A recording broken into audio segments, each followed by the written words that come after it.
काफी अच्छा टॉपिक है, आपको हार्ड लगता होगा लेकिन बहुत इजी है। इसके जो कुछ पॉइंट होंगे वो आपको पता होने चाहिए। सबसे पहली बात आपको नाम देखेंगे तो संख्या पर आधारित प्रश्न है ना, तो संख्याओं का नॉलेज होना चाहिए, संख्याओं के बारे में पता होना चाहिए। जो संख्याएं होती है सबसे पहले अगर देखेंगे एक नंबर पे आती है आपकी प्राकृतिक संख्या। कौन सी? प्राकृतिक संख्या। प्राकृतिक संख्या की अगर डेफिनेशन की बात करेंगे, परिभाषा की बात करेंगे, तो ऐसे होती है कि जो संख्याएं एक से शुरू होकर अनंत तक जाती है उनको क्या बोलते हैं हम लोग? प्राकृतिक संख्याएं बोलते हैं बेटा। ठीक है, ये परिभाषा थी इसकी। इसके बाद क्या होता है बेटा, एक से जब शुरू होती है ना तो इस तरीके से कंटिन्यू जाती है, वो नॉट डिफाइंड था। अब इसके ऊपर क्वेश्चन क्या आता है कि लगातार प्राकृतिक संख्याओं का योगफल। देखो वन बाय वन लेते होगा। इसके ऊपर क्वेश्चन आता है कि पहली 20 प्राकृतिक संख्याओं का योगफल कितना, पहली 25 प्राकृतिक संख्याओं का योगफल कितना। तो इस तरीके के क्वेश्चन सॉल्व करने के लिए नॉर्मल साइन का फॉर्मूला दिया गया है, वो दिया गया है कि दी गई संख्या का गुणा करना है उसकी अगली संख्या में, n+1। अगर किसी भी संख्या में एक जोड़ते हो तो उसकी अगली संख्या मिल जाती है, बराबर है। और उसको 2 से डिवाइड करोगे तो लगातार प्राकृतिक संख्याओं का योगफल मिलता है। क्या मिलता है? योगफल मिलता है। क्लियर हुआ? पहला फॉर्मूला। 2 नंबर पे संख्या आती है आपकी, जो इंपॉर्टेंट टाइप की संख्या वही बता रहा हूँ, सारी बताने की जरूरत नहीं है। इसके बाद आती है आपकी सम संख्या, जिसके ऊपर प्रश्न पूछे जाते हैं। सम संख्या की अगर बात करें बच्चों, तो सम संख्या आपको पता है कि जिन संख्याओं में 2 से पूरा भाग जाता है वो संख्या कौन सी होती है? सम संख्या होती है। ठीक है, तो सम संख्या कैसे शुरू होती है? 2, 4, 6, 8 इस तरीके से अनंत तक संख्याएं जाती है। ठीक है, नॉट डिफाइंड होता है। सिर्फ इसमें ये बात ध्यान में रखना है, जो सबसे छोटी सम संख्या वो कौन सी है? 2, और सबसे बड़ी सम संख्या बताई नहीं जा सकती। दो लगातार सम संख्याओं में कितने का डिफरेंस होता है? 2 का होता है। और दो लगातार संख्याओं के बीच में कितनी संख्या होती है? बोले तो अनंत संख्या होती है। इसी तरीके से अगर प्राकृतिक संख्याओं की बात करें तो सबसे छोटी प्राकृतिक संख्या 1 होती है, सबसे बड़ी प्राकृतिक संख्या बताई नहीं जा सकती है। दो लगातार प्राकृतिक संख्याओं में अंतर कितने का होता है? 1 का होता है। और उनके बीच में कितनी संख्या होती है? अनंत संख्या होती है। ठीक है, ये हो गया। अब इसके ऊपर क्वेश्चन भी आता है बच्चों कि पहली 5 सम संख्याओं का योगफल कितना है, या फिर पहली n सम संख्याओं का योगफल कितना। वो n सम संख्याएं दी नहीं होगी, वो हो सकता है 5 हो, 10 हो, 15 हो या 20 हो। ठीक है, तो जब लगातार जो पहली दी गई रहती है, पहली n सम संख्याओं का योगफल, संख्या का योग, इस तरीके का क्वेश्चन आता है तो उसमें क्या करना होता है? दी गई संख्या का सिर्फ अगर अगली संख्या में मल्टीप्लाई करते हो तो उन संख्याओं का योगफल आपको मिल जाता है। ठीक है, एग्जाम्पल के तौर पे अगर देखेंगे, अगर उसने बोला पहली 5 सम संख्याओं का योगफल क्या होगा। ठीक है, पहली 5 सम संख्या अगर देखेंगे तो कौन सी होगी? 2, 4, 6, 8 और 10। 1, 2, 3, 4, 5, ये पहली 5 सम संख्या है। अगर इनका योगफल करोगे तो बेटा देखो कैसे आएगा। देखो ये 10 हो गया, 8 और 2 10, 6 और 4 10, 10, 20 और 30 योगफल मिल गया।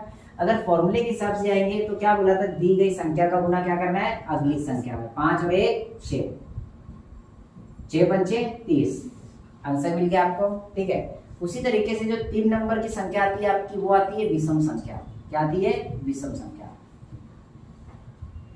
विषम संख्या की अगर परिभाषा की बात करें तो परिभाषा ऐसी होती है बच्चे की जिन संख्याओं में 2 से पूरा भाग जाता नहीं है, शेषफल हमेशा कितना होता है? 1 होता है। उन सभी संख्याओं को क्या बोलते हैं हम लोग? विषम संख्या। विषम संख्या इस तरीके से स्टार्ट होती है, देखो 1, 3, 5, 7 इस तरीके से अनंत तक जाती है। ठीक है, तो यहाँ पे सबसे छोटी विषम संख्या कौन सी है? 1। सबसे बड़ी विषम संख्या बताई नहीं जा सकती। 2 लगातार विषम संख्याओं के अंतर कितना होता है? 2 का होता है, +2 करना पड़ता है। ठीक है, और 2 लगातार विषम संख्याओं के बीच में कितनी संख्याएं पूछा तो वो होता है अनंत संख्याएं। ठीक है, ये हो गया। अब इसके ऊपर वही क्वेश्चन आता है कि पहली n विषम संख्याओं का योग क्या होगा। ठीक है, क्वेश्चन क्या आता है? पहली n विषम संख्याओं का क्या? योगफल। तो इसका फॉर्मूला क्या था बच्चों पता है? जो दी गई संख्या होगा ना उसका वर्ग कर डालना है। मतलब यहाँ पे 5 दिया है ना, तो डायरेक्ट क्या होगा? n का वर्ग, मतलब n दिया है तो n का वर्ग है। अगर यहाँ पे होता है कि पहली 5 विषम संख्याओं का योगफल, तो क्या करेंगे? 5 का वर्ग। 5 का वर्ग कितना आता है? 25। अगर आपको देखना है कि ये रॉन्ग है कि राइट है, उसके लिए क्या करना है? पहली 5 विषम संख्या निकाल लो, जो कि हो जाएगा 1, 3, 5, 7 और 9। 1, 2, 3, 4, 5 हो गई। ठीक है, इनका योगफल पूछा था उसने, तो क्या करना था? 9 और 1 10, 7 और 3 10, 10, 20 और 5 25 आ गया योगफल। मतलब ये आपका फॉर्मूला करेक्ट है। इस तरीके से आपको कितनी भी संख्या में दो, यहाँ पे तो 5 दिया था, 50 भी हो सकता है, 500 भी हो सकता है, 250 भी हो सकता है, तो उन सबका योगफल कितना होगा, वही होगा। क्लियर हो बच्चों? तो इसके ऊपर लगभग इंपॉर्टेंट क्वेश्चन पूछे जाते हैं एग्जाम में कि इनका योगफल कितना होगा। इसके बाद देखेंगे जिनके ऊपर क्वेश्चन बहुत ज्यादा रहते हैं, वो 4 नंबर की संख्या थी आपकी, पूर्णांक संख्या थी। क्या थी ये? पूर्णांक संख्या। पूर्णांक संख्या इंग्लिश में होता है इंटीजर्स। इंटीजर्स क्या होता है बेटा पता है आपको? संख्या रेखा पता होगी। ये संख्या रेखा पर जो मध्य बिंदु होता है वो क्या होता है? शून्य होता है। दाहिने तरफ आपकी धनात्मक संख्याएं होती हैं और बाएं तरफ आपकी ऋणात्मक संख्या होती है। जो संख्या रेखा पर धनात्मक और ऋणात्मक संख्याओं का समूह होता है, उन समूह को हम लोग क्या कहते हैं? पूर्णांक संख्या कहते हैं। इन पूर्णांक संख्याओं में सारी संख्याएं समाई होती हैं। इसमें दशमलव भिन्न भी आता है, व्यवहारिक अपूर्णांक भी आता है, इसके बाद अंश बटे हर, परिमेय अपरिमेय सारी संख्या आती है। जैसे कि यहाँ पे क्या होगा? +1 +2 +3 और इस तरीके से प्लस नॉट डिफाइन तक संख्या जाती है। इस तरफ -1 -2 -3 और माइनस नॉट डिफाइन तक संख्याएं चालू होती है। अगर इसमें बात करेंगे कि सबसे बड़ी इस नंबर रेखा पर संख्या कौन सी है, जो कि +n है, जो कि बता ही नहीं जा सकती सबसे बड़ी, और सबसे छोटी संख्या देखेंगे तो -n, जो कि बताई नहीं जा सकती है। ठीक है, देखेंगे कि सबसे बड़ी ऋणात्मक संख्या कौन सी है? -1 सबसे बड़ी ऋणात्मक संख्या है। ठीक है बेटा, तो इसकी तरफ कई सारे क्वेश्चन आते हैं कि संख्या रेखा पर कौन कौन संख्याएं पाई जाती है या फिर नहीं पाई जाती तो क्या है, इस पर आपको विरुद्ध संख्याएं भी मिल जाती है, व्यस्त संख्याएं मिल जाती है, सारी संख्याएं इसमें मिल जाएंगी। मतलब ये बोल सकते हो सभी परिमेय और अपरिमेय संख्याएं कहां पर होती हैं? संख्या रेखा पर होती है। क्लियर हुआ? परिमेय और अपरिमेय संख्या क्या होती है बेटे? संख्या रेखा पर होती है। क्लियर हुआ? इसके ऊपर जो भी क्वेश्चन आएंगे वो हम आगे देखेंगे। इसके नंबर पे 5 नंबर पे जो इंपॉर्टेंट आता है वो आता है आपका व्यस्त संख्या। कौन सी? व्यस्त संख्या, जिसको इंग्लिश में बोलते हैं रेसिप्रोकल नंबर। क्या बोलते हैं? Reciprocal number. और इसको व्युत्क्रम भी नाम है। क्या? व्युत्क्रम संख्या। आपको इस टॉपिक में कई बार ये शब्द सुनना पड़ेगा कि दो संख्याओं का योगफल इतना दिया, उनके व्युत्क्रम का योगफल इतना दिया है, तो वो संख्याएं कौन सी? दो संख्याओं का गुणनफल इतना दिया है, अंतर इतना दिया है, तो उनका योगफल कितना? दो संख्याओं का गुणनफल इतना दिया है, दो संख्याओं का योगफल इतना दिया, तो अंतर कितना है, फिर वो दो संख्याएं कौन सी? इस तरह के कई सारे क्वेश्चन आते हैं। तो उसमें क्या होता है, कई बार व्युत्क्रम शब्द भी यूज किया जाता है। तो व्युत्क्रम शब्द का ये ध्यान में रखना कि जब दो संख्याओं का गुणनफल, या जब दो संख्याओं का गुणनफल 1 होता है, क्या होता है? गुणनफल मतलब मल्टीप्लिकेशन, मतलब प्रोडक्ट अगर 1 होगा तो वो एक दूसरे की व्यस्त संख्या होती है। जैसे कि अगर 2 की व्यस्त संख्या देखेंगे वो हो जाएगी 1/2। अगर इनका गुणा करते तो आंसर देखो कितना आएगा, 2 गुना में 1/2। ये 2 तो कट गया, कितना बचा? 1। आंसर आ गया क्या? 1। तो विरुद्ध व्यस्त संख्या में सिर्फ इतना ही होता है, जो अंश और हर होता है, मतलब न्यूमरेटर और डिनोमिनेटर, इनका क्या होता है? अदला बदली होती है इनकी। न्यूमरेटर और डिनोमिनेटर की क्या होती है? अदला बदली। ऊपर के नीचे, नीचे के ऊपर संख्या जाती है। सिर्फ ये बात ध्यान रखना बेटा इसमें। क्लियर हुआ? 6 नंबर पे देखेंगे तो इसमें वर्ग संख्या आती है। क्या आती है? वर्ग संख्या। वर्ग संख्या बोले तो स्क्वायर नंबर होता है। क्या होता है? Square number. किसी भी संख्या का 2 बार गुणा करना मतलब क्या होता है? वो वर्ग संख्या आपको मिलती है। और वर्ग संख्या को इस फॉर्म में डिनोट करते हैं। नीचे वाली संख्या आपकी आधार होती है, ऊपर वाली संख्या क्या होती है? घातांक होती है। क्या होती है? घातांक, जिसको आप पावर बोलते हो बेटा। क्लियर हुआ? किसी भी संख्या का 2 बार गुणा किया तो बोले तो आपको वर्ग संख्या मिल गई। अगर नॉर्मली देखेंगे 1 से 100 तक, 1 से 100 तक कुल कितनी वर्ग संख्याएं हैं? 10। कुल 10 वर्ग संख्याएं हैं। वो कौन सी पता है? वो है 1, इसके बाद 4, इसके बाद 9, 16, 25, 36, 49, इसके बाद 64, 81 और 100। बस ये 10 संख्याएं हैं। और उनका अगर योगफल देखोगे तो योगफल होता है 385। कितना होता है? 385। अब यहाँ पे क्या होता है? वर्ग संख्याओं का योगफल आता है। मतलब ऐसा होता है कि पहली 5 वर्ग संख्याओं का योगफल क्या, पहली 10 वर्ग संख्याओं का योगफल क्या, पहली 50 वर्ग संख्याओं का योगफल। जब इस तरीके से क्वेश्चन आता है कि पहली n वर्ग संख्या का योगफल।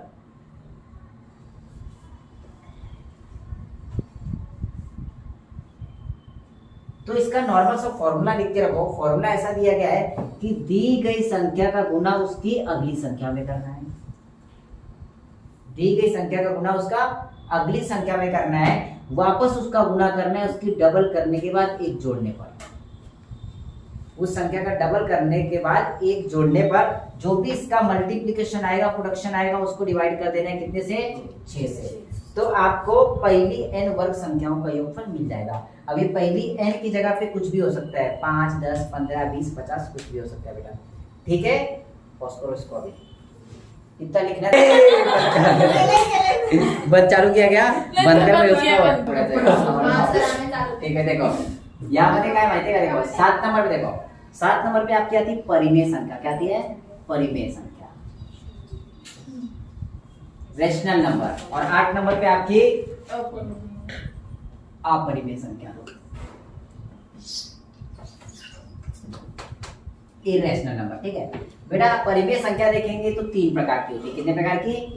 3 प्रकार की।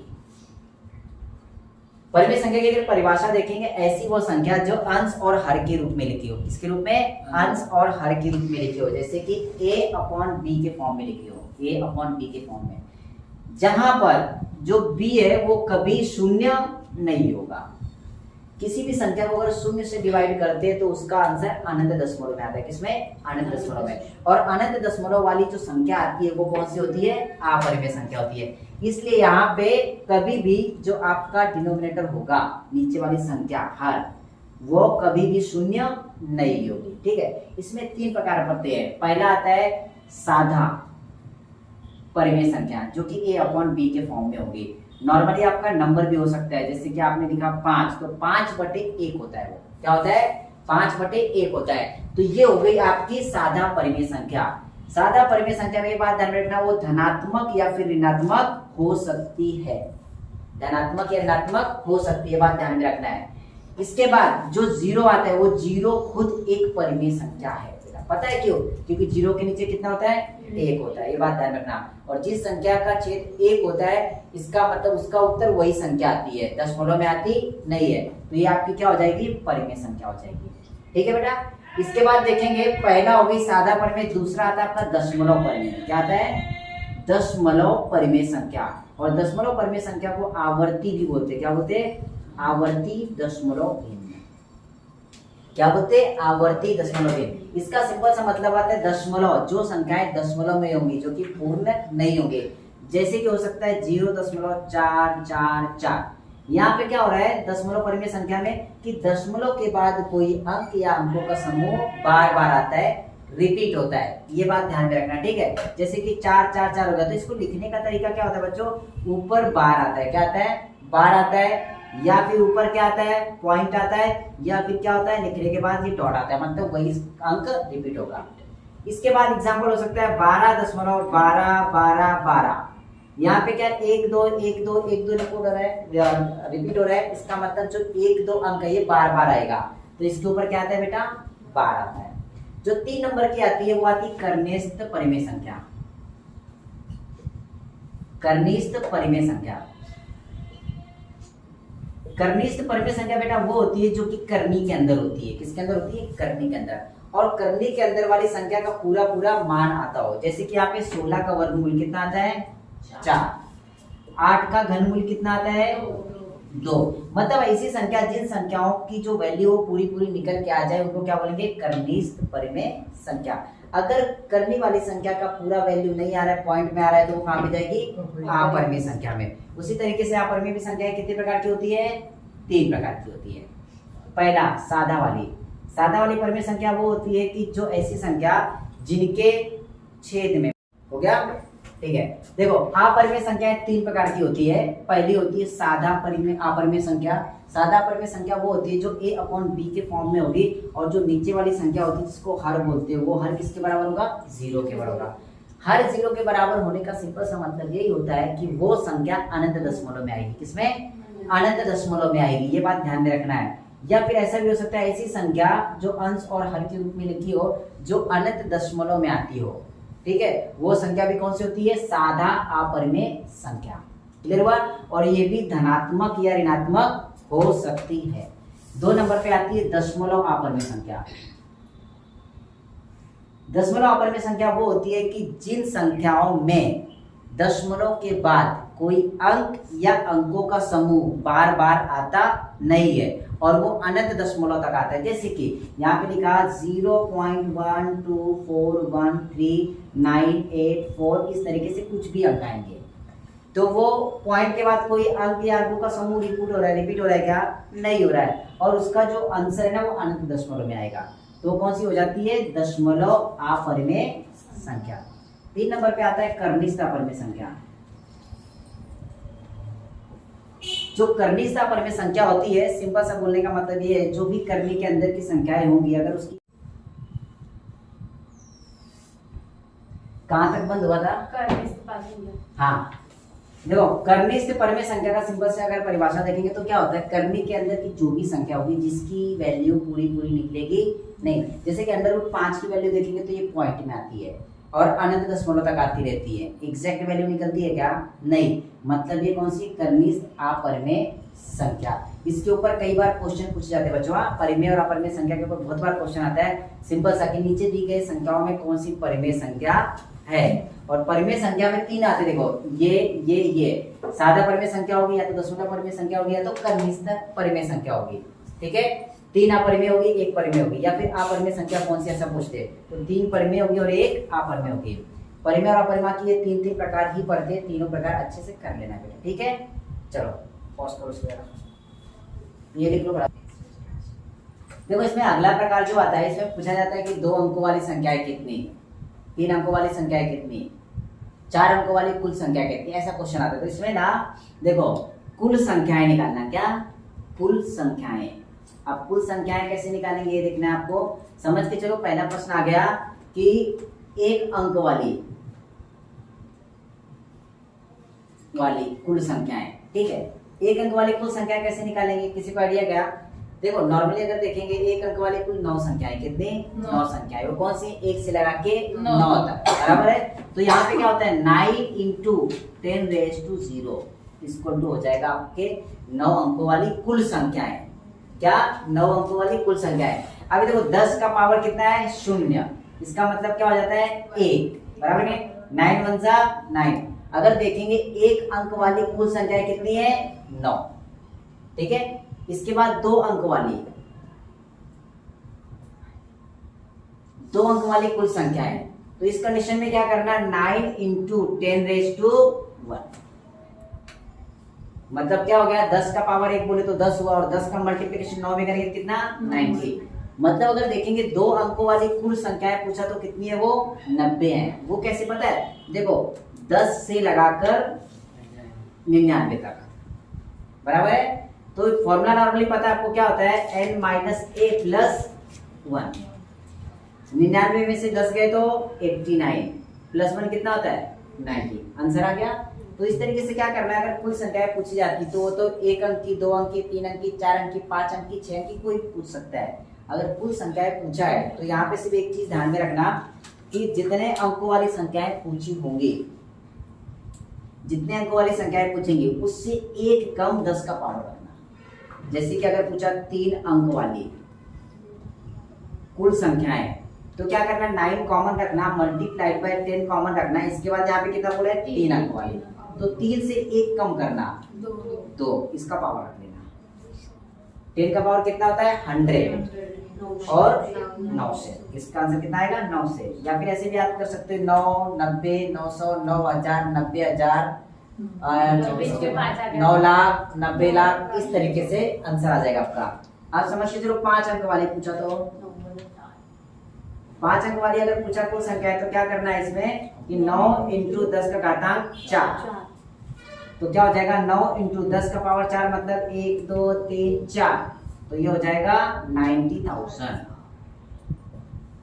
5 अंक वाली कुछ संख्याएं 90,000। तो इस तरीके से कितने अंक की कितनी संख्याएं, इस तरीके से आप निकाल सकते हो। क्लियर हुआ, बस आज के लिए इतना ही, कंटिन्यू करेंगे बाद में। पीछे का फैन बंद करो। नहीं रहने ना चलने दो फैन बंद पीछे का फैन बंद करो क्योंकि इसकी बहुत आवाज आती है। बेचारा पंखी को भी नीचे में देते हैं। ठीक है, देखो जो संख्या पर आधारित प्रश्न ये थोड़े से शाब्दिक प्रश्न होते हैं। इनके ऊपर ना शब्द मतलब शब्दों में एक प्रश्न दिया रहता है, उसका सॉल्यूशन निकालना होता है। तो इस टॉपिक में क्या होता है, सबसे पहले आपको समीकरण बनाना पड़ता है। क्या बनाना पड़ता है? समीकरण, इक्वेशन आप बना पाओगे तभी इसका सॉल्यूशन मिलेगा, अदरवाइज इसका सॉल्यूशन मिलता नहीं है। तो नॉर्मली देखेंगे अलजेब्रा के कुछ फॉर्मूले होते हैं, उन फॉर्मूले के बेस पे इनका सॉल्यूशन निकालना बहुत इजी होता है। जैसे कि आपको एक दो फॉर्मूले पता भी होंगे, जैसे कि आपको पता होगा a प्लस बी का होल स्क्वायर, पता है सबको? क्या होता है ये? a square plus B square plus क्या होता है? 2ab बराबर है। दूसरा आता है a माइनस बी का whole square, a square plus B square minus 2ab। ये क्लियर है? इसके बाद a square minus B square, इसका फॉर्मूला क्या होता है? a plus B a minus B, एक फॉर्मूला ये हो गया। इसके बाद a स्क्वायर बंद के चालू है, मैंने बंद किया था अभी, बंद कर दो भाई, मैं तुम्हारा डाउट क्लियर करता हूँ। देखो यहाँ पे जाता हूँ, पीछे का पंखा बंद कर दो।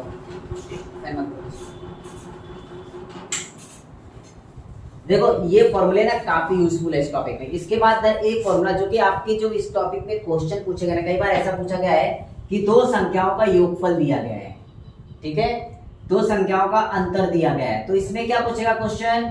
a b पूछेगा, मतलब उनका गुणनफल पूछेगा। कई बार क्या होगा, उनका गुणनफल दिया होगा, उनका अंतर दिया होगा, तो उसमें योगफल पूछेगा। कई बार क्या होगा कि अंतर दिया होगा और योगफल दिया होगा तो ये पूछेगा। कई बार क्या होगा, ये दिया होगा और ये दिया होगा तो ये पूछेगा। मतलब इन तीनों में से ना कोई एक मिसिंग होगा तो आपको एक निकालना पड़ेगा। तो इसका नॉर्मल जो फॉर्मूला होता है बच्चों याद रखना, ऐसा होता है a प्लस बी का square equal to a minus B का स्क्वायर प्लस 4ab। बस इससे फॉर्मूले लगभग आपके 20 तक सॉल्व हो जाएंगे इस फॉर्मूले से।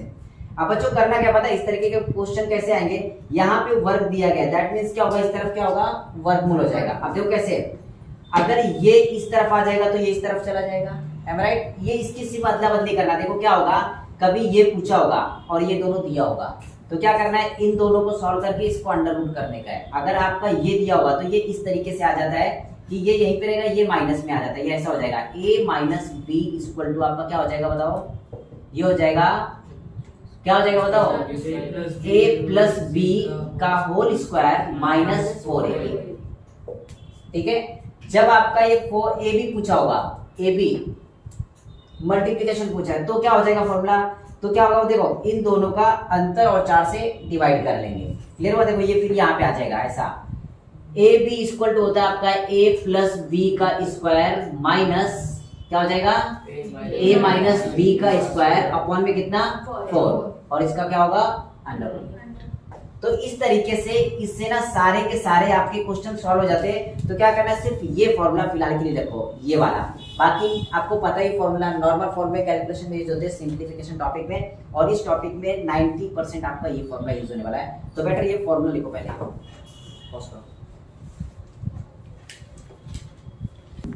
देखो जो इसमें ना 6 सवाल दिए गए। क्वेश्चन क्या है, सबसे पहले कि क्वेश्चन दिया गया दो संख्याओं का योगफल 100 दिया गया और दो संख्याओं का अंतर क्या दिया गया 50। मतलब अगर क्वेश्चन में देखेंगे a प्लस बी, अपने को वो दोनों संख्याएं पता है क्या, नहीं पता है, तो हमने अज्यूम किया a प्लस बी वो संख्याएं और उनका योगफल कितना दिया गया है 100, और a माइनस बी दिया गया है बराबर है 50।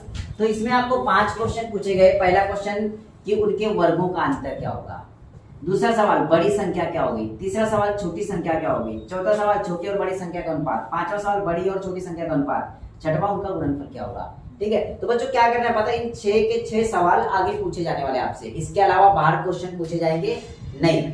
जब दो संख्याओं का योगफल और दो संख्याओं का अंतर दिया हो तो संख्याएं निकालने का सिंपल सा तरीका बताता हूं। सबसे पहले संख्या, छोटी संख्या और बड़ी संख्या। जब भी आपको बड़ी संख्या निकालनी हो, क्या निकालनी हो, बड़ी संख्या, तो जो योगफल रहता है और उनका अंतर रहता है, तो दोनों के योगफल का आधा आपका क्या होता है, बड़ी संख्या। मतलब कि जो बड़ी संख्या है कि तो 100 प्लस 50 अपॉन 2, ये आपकी बड़ी संख्या होगी। 100 का आधा 50, 50 का था 25, 25 और 50 75, या फिर 100 और 50 150, और 150 का आधा कितना होता है 75। मतलब बड़ी संख्या कौन सी आ गई आपकी 75। क्लियर। जब छोटी संख्या निकालोगे, छोटी संख्या में क्या करना है बच्चों, इन दोनों का ही अंतर, जो दो संख्याएं दी थी ना, मतलब एक बार योगफल एक बार अंतर, तो इन दोनों का ही अंतर का आधा आपकी छोटी संख्या मिलती है। जैसे कि क्या करेंगे 100 माइनस 50 बटे में 2, 100 में से 50 गए तो 50, और 50 का आधा कितना होता है 25। तो छोटी संख्या कौन सी आ गई अपनी 25। अब ये छोटी संख्या और बड़ी संख्या दोनों मिल चुकी है आपको, तो उनका अंतर निकालना बड़ा आसान हो जाएगा, है कि नहीं। अब बोला है छोटी और बड़ी संख्या का अनुपात, मतलब छोटी संख्या ऊपर होगी और नीचे बड़ी संख्या होगी, तो इनका अनुपात क्या हो जाएगा 25 अनुपात में 75। अगर 25 से कट करोगे तो 25 एकम 25, 25 त्रिक 75, एकास 3, 1 अनुपात 3 इसका आंसर आ गया। अब इसकी बड़ी और छोटी संख्या का अनुपात पूछा, मतलब उसको उल्टा करना था सिर्फ, तो इसका अनुपात क्या जाएगा 3 अनुपात में 1। उन संख्याओं का गुणनफल और उनके वर्गों का अंतर, ये सवाल पूछा गया है। तो उन संख्याओं का गुणनफल डायरेक्टली कैसे निकाल सकते हो, अपने को दोनों संख्याएं पता है, मल्टीप्लिकेशन कर लो, क्या हो जाएगा 75 गुना में 25 कितना आएगा 1875। अब उनके वर्गों का अंतर पूछा है, वर्गों का अंतर। वर्गों का अंतर बेटा पता है क्या होता है, वर्गों का अंतर बोले तो जो संख्या थी ना उनके वर्ग का अंतर निकालना है, a का वर्ग माइनस b का वर्ग। और आपको पता है a का वर्ग और b का वर्ग का अंतर फॉर्मूला क्या होता है, a plus b into a minus b, जो कि ऑलरेडी प्रश्न में दिया हुआ है। दो संख्याओं का योगफल कितना है 100, लिख लिए भाई, ठीक है। मल्टीप्लिकेशन दो संख्याओं का अंतर भी दिया कितना 50, लिख लिए। इनका आंसर कितना आ जाएगा 5000। क्लियर है। तो इस तरीके से एक सवाल से आपको 6 सवालों के जवाब मिल गए। अब इसमें बच्चों क्या होता है पता है, एक दूसरा फॉर्मूला आपको मैंने शुरुआत में शायद बताया था। फॉर्मूला ऐसा था कि एक ऐसा फॉर्मूला बताया था कि a प्लस बी का whole square equal to a minus B का होल स्क्वायर। फिर क्या बोला था, जब योग और अंतर पूछा हो तो क्या करते हैं, यहाँ पे माइनस करेंगे कि प्लस करेंगे, प्लस 4ab प्लस 4ab करेंगे बेटा, ठीक है। तो इस फॉर्मूले से आपको तीनों चीजें मिल जाएगी। देखो योगफल दिया गया है, अंतर दिया गया है और उनका मल्टीप्लिकेशन पूछा है आपसे, बराबर है। तो इस फॉर्मूले से रख के भी आ जाएगा। अगले फॉर्मूले में क्या होगा, अगले क्वेश्चन में क्या पूछा जाएगा कि ये दिया होगा, ये दिया होगा, ये पूछा होगा, या फिर ये दिया होगा, ये दिया होगा, ये पूछा होगा। तो तीनों में से कोई भी चीज दी गई रहेगी तो आपको एक चीज निकालना आसान पड़ जाएगा। तो इस फॉर्मूले से भी मल्टीप्लिकेशन आपको मिल जाएगा, उनका गुणनफल इस से भी मिल जाएगा, क्योंकि a इंटू b दिया गया है। तो उनका योगफल कितना दिया 100, करेक्ट है बेटा, 100 का स्क्वायर करना है, बराबर। इसके बाद a माइनस बी 50 का स्क्वायर करना है, क्लियर है। इसके बाद प्लस 4ab, 100 का स्क्वायर कितना होता है 10,000, माइनस 50 का स्क्वायर कितना होता है 2500। यहाँ पे 4 मल्टीप्लिकेशन में था, डिवाइड में आ गया, और आपको a इंटू बी मिल जाएगा, मतलब उनका मल्टीप्लिकेशन मिल गया। 10,000 में से 2500 माइनस किया तो कितना बचता है 7,500, बराबर है। 7,500 को 4 से अगर भाग दे दो, देखो 4 एक 4, कितना बचा 3, 35 हो गया। 4 अठे 32, कितना बचा 3, 30 हो गया। 4 सत्ते 28, कितना बचा 2, और ये 20, 4 5 20, देखो 1875 आंसर आ गया, जो कि आपका पहले भी आया था। क्लियर है। तो ये बोलते ना, क्वेश्चन कोई भी आने दो, आपको इस फॉर्मूले से सॉल्व कर लेना है।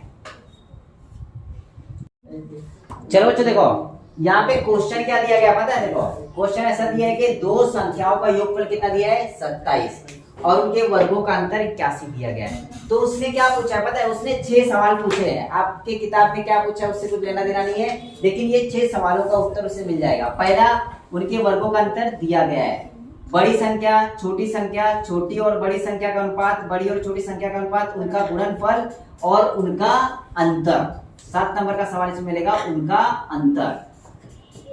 उनका अंतर दिया गया है क्या, नहीं दिया बच्चों। तो क्या करना है पता है, वर्गों के अंतर का फॉर्मूला देखो क्या होता है, a का वर्ग माइनस b का वर्ग बराबर क्या होता है a प्लस b और a माइनस b। क्लियर है। अब प्रश्न में क्या दिया गया है, दो संख्याओं का योगफल, मतलब वो संख्याएं पति उनका योगफल दिया है। योगफल क्या होता है a प्लस b, 27 दिया गया है। मल्टीप्लिकेशन उनका अंतर पूछा है, उनका अंतर पता है कि अपने को नहीं, a माइनस बी पूछा है उसने। इसके बाद वर्गों का अंतर दिया है कितना, 81। तो आप 81 यहाँ पे लिख लो, ठीक है। यहाँ पे 27 डिवाइडेशन में आ जाएगा, मतलब आपको a माइनस बी, मतलब उन संख्याओं का जो अंतर है ना वो आपको मिल जाएगा। वो मिल जाएगा 81 बटे में 27, 27 3 81, मतलब a माइनस बी कितना मिल गया आपको, 3। देखो इसका आंसर आ गया कि नहीं, 3। अब आपको उनका योगफल भी पता है, उनका अंतर भी पता है, ठीक है। वर्गों का अंतर तो दिया गया था कितना, 81। बड़ी संख्या क्या आ जाएगी, उन दोनों को जोड़ के आधा। तो देखो उन दोनों को जोड़ेंगे बोले तो 27 और 3 कितना होता है, 30। 30 का आधा 15, मतलब बड़ी संख्या 15 है। छोटी संख्या क्या हो जाएगी, 27 में से 3 गए तो 24, 24 का आधा 12। इसके बाद छोटी और बड़ी संख्या का अनुपात, तो ये आ जाएगा 12 अनुपात में 15। कट कर रहा है 3 से, 3 चौक 12 और 3 पचे 15, 4 5। बड़ी संख्या और छोटी संख्या का अनुपात 5 अनुपात में 4। इसके बाद उनका गुणनफल निकालना है, क्या आएगा 180। इनका गुणाकार कर लो 15 और 12 का 180 आ जाएगा। समझ आया बेटा, मतलब इसमें ना क्वेश्चन कुछ भी रहने दो, आराम से निकलता है। यहाँ पे कुछ भी झमेला होने वाला नहीं है, इस फॉर्मूले से ही सारे क्वेश्चन निकल जाएंगे और इसके बाद दूसरा जो बताया वो भी निकल जाएगा, ठीक है। लिखो जरा इसको, हो गया। देखो बच्चों, ये जो क्वेश्चन दिया गया, दो धनात्मक संख्याओं का योग 25 तथा उनका गुणनफल 144 है, तो उन संख्याओं का अंतर क्या होगा, ठीक है। तो इस क्वेश्चन में देखेंगे वो संख्या अपने को पता है क्या, नहीं। Always a b x y p q कुछ भी आप अज्यूम कर सकते हो, कोई प्रॉब्लम नहीं है, डिपेंड्स ऑन यू। यहाँ पे समझ के चलो वो संख्याएं a और b है, ठीक है। उनका योगफल दे दिया है कितना, 25। यहाँ पे उन्होंने उनका गुना दे दिया है a इंटू b, कितना दे दिया है 144। और उसने यहाँ पे उनका डिफरेंस पूछा, अंतर पूछा है a माइनस बी, ये पूछा है, ठीक है बच्चों। तो इस तरह के क्वेश्चन में देखना, इन तीनों में से ना कोई दो चीज दी होगी, एक चीज पूछी होगी, वो कुछ भी हो सकता है। यहाँ पे ये दोनों दिया है, वो पूछा है। अगले सवाल में हो सकता है कि ये दोनों दिया होगा, ये पूछा होगा। हो सकता है कि योगफल और अंतर दिया हो, ये पूछा हो। तो एक ही फॉर्मूले से सारे निकल जाएंगे। कैसे, देखो कभी भी ये बात ध्यान में रखना, a प्लस बी का जो होल स्क्वायर होता है वो क्या होता है, a माइनस बी का स्क्वायर क्या होता है, a माइनस बी का स्क्वायर क्या होता है बोलो, प्लस 4ab। यहाँ पे अगर आप ध्यान रखोगे ना तो देखो a प्लस बी आ गया, a माइनस बी आ गया और a b आ गया। तीनों चीज आ गई। तीनों चीज में से दो चीज आपकी प्रश्न में दी होती है और एक चीज पूछी होती है। अगर इसी क्वेश्चन की बात करें तो यहाँ पे उसने a माइनस बी पूछा है, ये पूछा है। तो करना क्या है, देखो सबसे पहले क्या करेंगे, अपने को a प्लस बी का होल स्क्वायर, जो कि क्या दिया गया है, a प्लस बी 25 का होल स्क्वायर कर लो, बराबर है, बराबर a माइनस बी पूछा गया है इसमें, जो कि अपने को पता नहीं है। बट यहाँ पे ना 144 a भी दिया गया है, तो 4 इंटू 144, क्लियर हुआ। 25 का वर्ग आपको पता है कितना होता है, 625, माइनस क्या करना है, इन दोनों का मल्टीप्लिकेशन करना है। 4 चौक 16, 4 चौक 16 17, 4 एकम 4 और 1 5, 576, बराबर में क्या बचा है, a माइनस बी का होल स्क्वायर। क्लियर है। इन दोनों का डिफरेंस निकालो, कितना आएगा 49, कितना आएगा 49 equal to a minus B का होल स्क्वायर। यहाँ पे होल स्क्वायर किस तरफ क्या आएगा, स्क्वायर रूट आएगा, तो 49 का स्क्वायर रूट कितना होता है 7। तो आपको पता चल गया a माइनस बी कितना आया 7। क्लियर हो बेटा। तो a माइनस बी का आपको पता चल गया 7। तो बच्चों ये तो फॉर्मूले के बेस पे जाना था, सिर्फ आप ये बात ध्यान रखो फॉर्मूले से बताने के लिए था, लेकिन जब आप कैलकुलेशन करोगे तो फॉर्मूले का यूज बिल्कुल नहीं करना है। जब भी मल्टीप्लिकेशन दिया होगा ऑलवेज मल्टीप्लिकेशन को जो 4 टाइम कर लेना है, क्या कर लेना है 4 टाइम, मतलब 4 से मल्टीप्लिकेशन कर लेना है। अगर योगफल दिया होगा तो योगफल के अंतर में डायरेक्टली माइनस करना है। अगर यहाँ पे अंतर दिया होगा तो अंतर को योगफल इसमें मल्टीप्लिकेशन का 4 टाइम करने के बाद जोड़ना है। समझ में आया। यहाँ पे योगफल दिया था 25 का वर्ग किए 625 डायरेक्ट, ठीक है। योग दिया होगा तो गुणनफल दिया होगा तो उसका 4 गुना करके डायरेक्टली माइनस कर लो। 576 कितना गया 49, और जो भी बचता है उसका वर्गमूल उसका आंसर होता है। समझ आया बेटा? ये सिर्फ बताने के लिए था आपको, लेकिन आपको यूज ये करना है। योग दिया था इसलिए आपने क्या किया, माइनस किया। क्या किया, माइनस। अगर यहाँ पे अंतर होगा तो क्या करेंगे, प्लस कर लेना। क्लियर है? बाकी इसमें कुछ भी नहीं है, और जो भी आपका डिफरेंस या प्लस करने के बाद है उसका वर्गमूल उस संख्या का आंसर होता है। चलो देखो अब